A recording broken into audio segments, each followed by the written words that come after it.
taco and runner ready, and you give me the $5 for each ticket. Come on.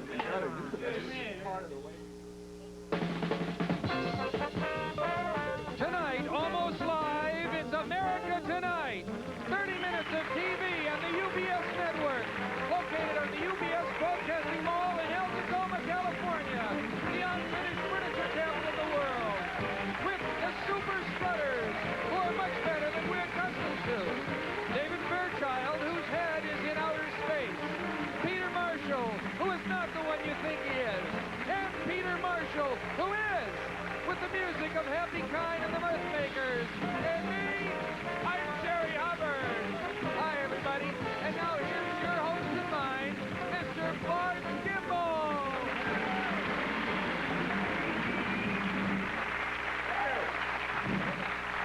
Thank you. Good evening and welcome to America Tonight. I am Barth Gimble. And to be honest, I'm also somewhat ticked. What I'm specifically ticked about is the piped-in music they have in airports. I don't think I'm going to do one of those, the isn't piped-in music, awful kind of dumb, lame raps that every comedian does to make you think he's hip, and then goes back to his dressing room and gets loaded on 4 roses, and boy, I could tell you some stories, but again, no. Okay. Anyway, back to the story. The other night, I was taking a midnight flight to San Francisco, and I was appearing in the middle of the night on some telethon to either stop something or start something. I don't really remember, really. And as it happens, my flight was delayed for a couple of hours. Well, the airport after midnight is about as exciting as Jerry Vale's dinner show, okay? The coffee shop is closed, the newsstand is closed, you can't even go downstairs and watch people try to find their luggage, so the obvious thing to do is to sleep.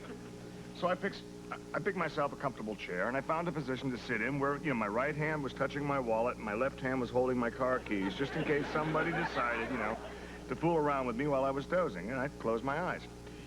And that's when I noticed the piped-in music. Now, as I say, I don't mind it all that much. I mean, I don't have a record collection full of it back at the motel, that's for sure, but they do have statistics that show it makes auto workers happy or some darn thing.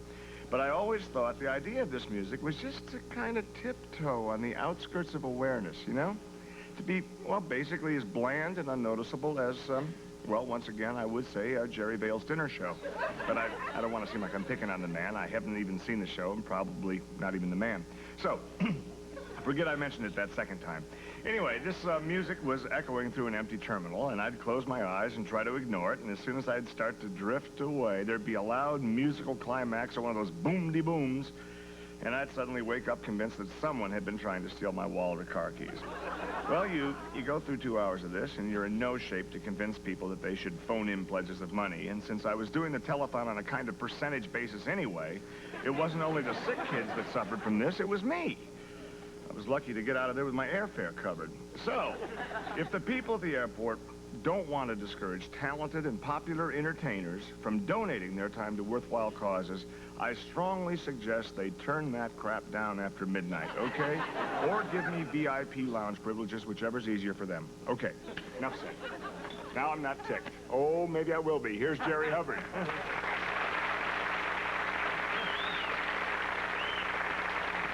How you doing? Okay. And you don't like that, that type of music, huh? Oh, it really bothers me. Well, I don't fly that much, but I kind of like it on elevators. Really? Well, if you're on the elevator by yourself, if I can recognize a tune, and a lot of times you can't recognize them, I like to sing along, and you get a nice echo effect, and you can pretend you're singing in front of an orchestra. And then if someone gets on the elevator, what I like to do is say, floor, please. Pretend I'm the... And then when I get up to about the 4th or 5th floor, especially if it's just in an office building, I'll say, 4th floor, ladies' underwear. It gets them, they go off shaking their head every time. Or ladies' sports clothes, ladies' slacks half off on the 5th floor. Wow. That must be fun. Oh, yeah. Our next act, or our first act, actually, is a first for America Tonight. They're so good, they're almost worth paying for. If I'm not mistaken, this may be a first, actually, for talk shows in general, huh? What is it? Well, I mean it. I'm being as sincere as I possibly can. These kids are good. Come on, now, knowing you, what what's the punchline? There's got to be a zinger someplace. No huh? zinger, Jerry. They are good. They are actually good. Strange as it may seem, they are really terrific, and no zingers. Well, you know, I can't believe you. I've never heard you praise an act like this unless you manage them or something. You have a little piece of this group or something? Huh? If they're that special, wait, okay, why not do something special here? I mean, they have confetti or balloons or, you know, do something special. You're right, Jerry. We're going to do something kind of different. Okay. Tonight, we're going to have Happy play the tune correctly. Okay. Okay, Happy? Okay? Fine. He'll try, and here are the Super Strutters.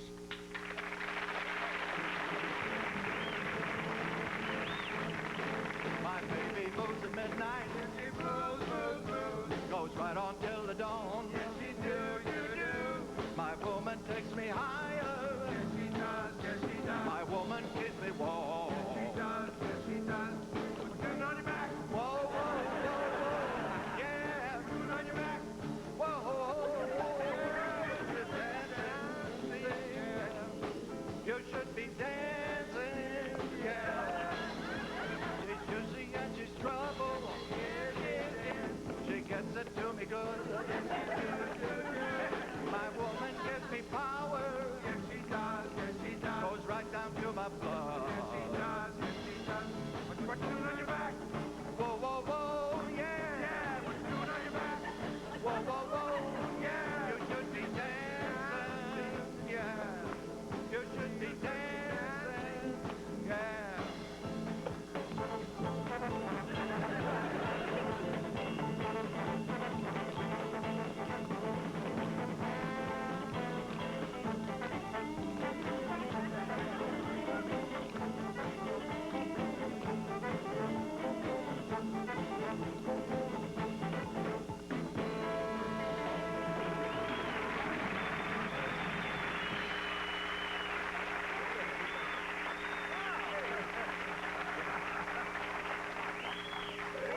Boy, they were really terrific. Oh, yeah, it makes hey. you think twice before you go on the Dick Clark show, huh? I don't care. I still like that slow dancing cheek to cheek, though. Well, sure. Yeah. Your date's down, Phil. Listen, those are... What is it? What it is. I'm sorry, I was going to say something there. Anyway, those are 8 of the most talented feet I've ever seen in my life. You sure are. You're great dancers. As Barth said, 8 very talented feet. Let me rephrase it.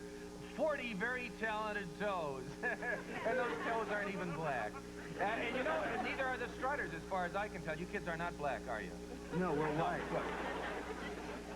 You know, I would like to take that ball into my court and dribble with it for a minute, if I might, even though, Oh, boy. even though I myself am not black. Although I'm quite tall, and I'm certainly capable of going one-on-one, as most of my white brothers are, all of whom would love to play in the National Basketball Association, but they don't.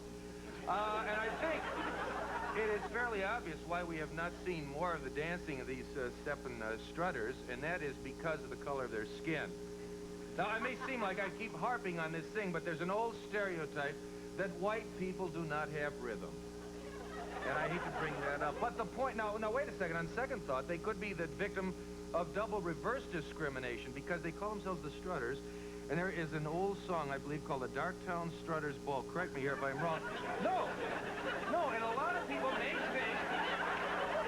may think that they are a black group. And we know how much discrimination the black people have suffered through the years. I mean, you can't beat it in this country. If you're white, you're discriminated against. If you're black, you're discriminated against. But I think the point is here, and hear me out, these kids, you should be thankful that you were born white, even though they won't let you dance or play basketball, and we know you can do one, and let's face it, you're too short to do the other. I just had to get that off my chest.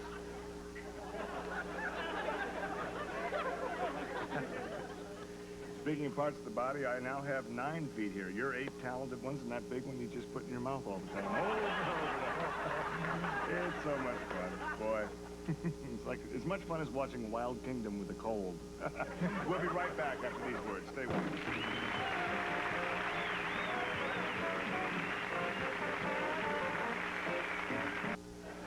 Americans have always been curious about outer space, especially this year with the movie Close Encounters of the Third Kind and Star Wars and all that. And right along with that curiosity has always been a kind of a fear of the unknown, I think we have. And here's a man who's tried to help overcome that fear. Bless his heart. Please welcome Mr. David Fairchild.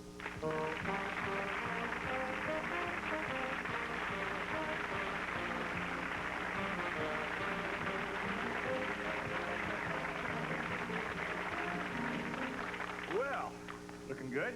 Yes, sir. Mr. Fairchild, what do you know about unidentified flying objects? Well, Barth, I know that every time someone spots a UFO, there's controversy over whether he saw anything, and if he did, what he saw. Now, True. to overcome this kind of bickering, we should start with what we know. So, I've organized a group of people whose specialty is spotting IFOs. That's Identifiable Flying Objects. No hassles, no controversy.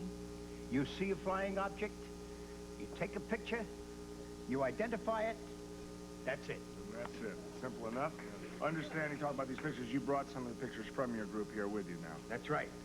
Here's one taken by a man right here in Southern California. Okay. Well, I guess it's not enough for just me to see it. I'm going to... Can we see that? Is that glaring? Are you getting glare? Tell me when. How's that? There it is. There it is. I got it on the monitor. Looks like a 747 to me. Sure does. Yeah. That's right. You could be in our group. Now, Okay. Looks like a beard in my office. now here's another one. Okay?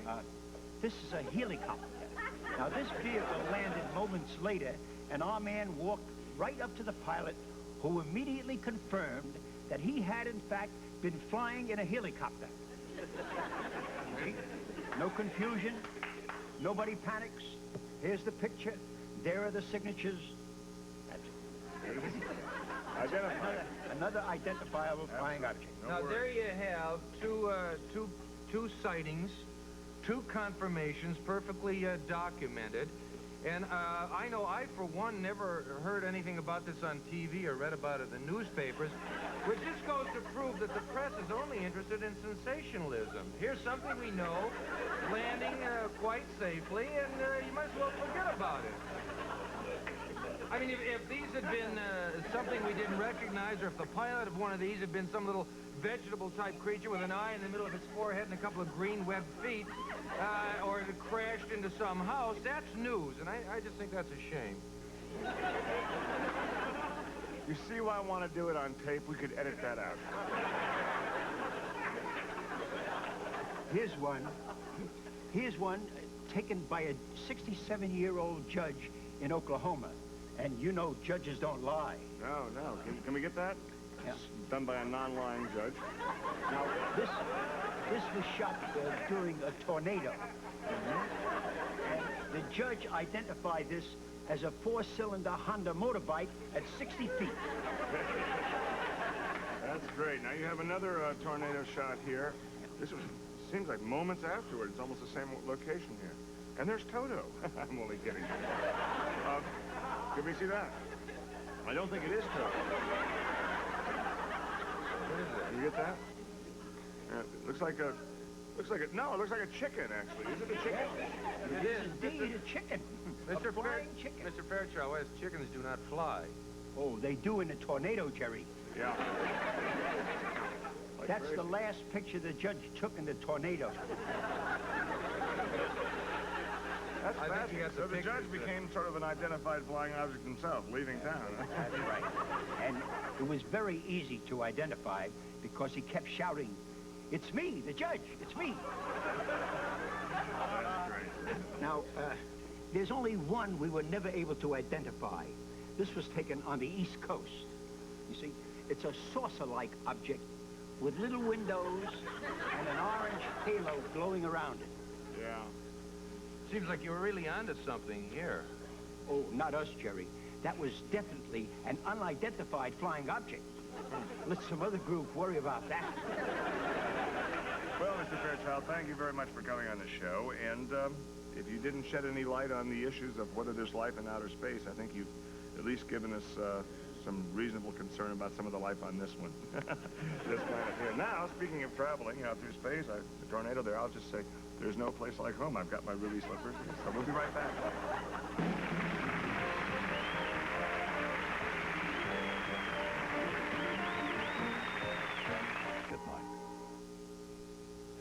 I have a very special guest today. He's, well, his name is Peter Marshall. He's the star of Hollywood Squares. But before you hurt your hands applauding, okay, I better explain something. Our booking department tracked him down in Des Moines, Iowa. The S is silent. They probably figured he was playing the dinner theater there or something, so they fired off a telegram offering to pay first-class fare if he would appear on our show. To our delight, he wired back immediately that he'd be on the very next bus. Okay, you can imagine our surprise when he showed up here yesterday, and this Peter Marshall turned out to be a plumber from Des Moines. The other Peter Marshall was in Hollywood all the time. Oh, my God. Well, we finally did get a hold of him, too, and they're both backstage now. One is a big-time TV quizmaster, and the other one owns and operates the Peter's Roto-Rooter, which is no big deal, okay? Unless you have a clogged-up facility in Des Moines. That's important. Then you'd rather see him walk in the door than Peter Marshall. Well, it's no big deal as far as I'm concerned. But we are out one round-trip fare, so he better be interesting. Please welcome Mr. Peter Marshall and Mr. Peter Marshall. What?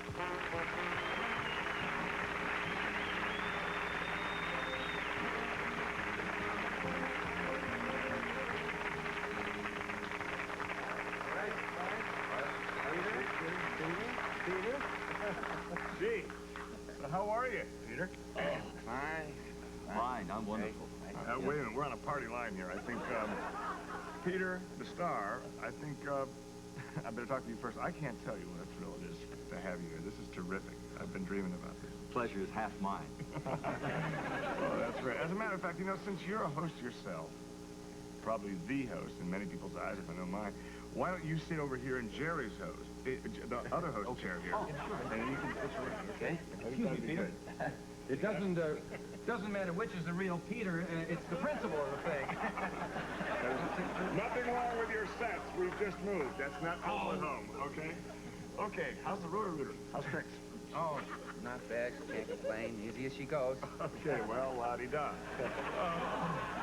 Peter, according to Red Book magazine, who is more likely to be pleased about a divorce, the husband or the wife?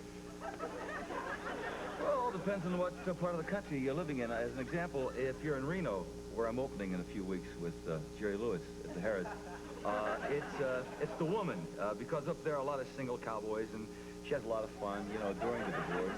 But if you're in Vegas, the same state, in Vegas, it's different. I'm opening there with Buddy Hackett at the Harrods. In Las Vegas, it usually is the guys, because a lot of strip places there, and they go out and they, you know, it's like the old single-o days, you know? Sure. But in Canada, that's completely different. As an example, take Toronto. I'm opening there May 3rd at the Royal York Hotel. Up there, the only people that have any fun at all are the lawyers who make a buck off the unhappiness between the couple. That says the husband. So it's the husband, yeah, it's the husband. I agree with that. Okay, great. I'll take that. Peter, does your wife work? No, she doesn't. I disagree. Jerry, that's just when we're talking to this Peter Marshall, okay? When we ask him a question, he knows the answer. You know, I just had a thought. It must be terrible to look at toilets all day that don't work and then come home and find out your wife doesn't work. Then who do you call in?